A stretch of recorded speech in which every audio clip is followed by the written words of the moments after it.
Hey there, Sharon Horne-Ellstrom here. But you can call me Pajama Grandma. In case we haven't met yet, go ahead and put a hashtag pajama in the comments below. So know it's the first time you're being exposed to the Pajama Grandma. Today is day 330 of the Daily Scare Share. 329 days in a row, we've gone to the book, Do One Thing a Day That Scares You, to pick an activity that stretches our comfort zone. Yesterday, we got to say a super huge word that I can't even pronounce. It's hippopotamonstrosesquipedalophobia. It's the fear of long words. Well, today our challenge is the sayings day, and it says, I fear those big words, Stephen said, which make us so unhappy. That was said by James Joyce. It must be in a book or something that was written. I don't know what it means. But our challenge today says, words that scare me to use. Now, it's interesting to me that all the words I wrote down are small words. None of them are more than 3 syllables. And that tells me I'm not afraid of big words. Because if I was afraid of big words, I would have written down big words. But I would say words that I might think are big words that I would be afraid of would be impossible. That's 4 syllables, but that's not a very big word. But the words I wrote down, and the words, you can write down whatever words you're afraid of, but I'm not afraid of big words. And like I said, I think it's fascinating that all the words I wrote down are actually little words.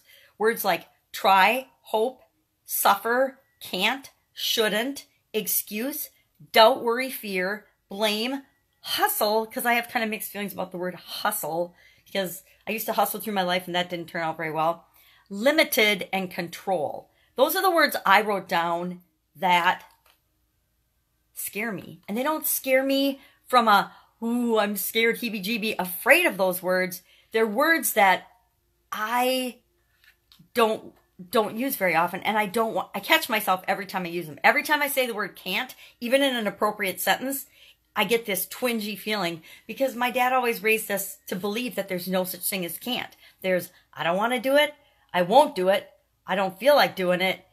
I ain't gonna do it. And then there's can't do it. But can't is really another version of one of those choices. It's not that I physically cannot do it. Maybe I mentally can't do it. Whatever. I don't like the word can't. So I just found that fascinating that all the words I wrote down were little words. None of them were actually big words at all. So what are some words that you fear? Do you fear big words? There is an actually, it's got this huge name, fear of big words. And I think maybe it's more our fear of not understanding or our fear of feeling stupid. And I will admit, I don't like feeling stupid. Who does? Who wants to think that they're stupid sometimes?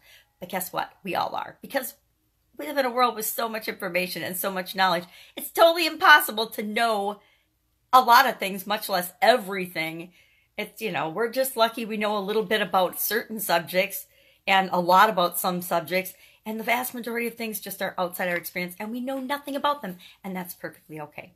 Anyway, what can you do today to stretch your comfort zone with words today? Notice the language that people use around you. Notice the language that pops into your head. Do you use words that empower you and make you feel better? Or do you use words that limit you and hold you back?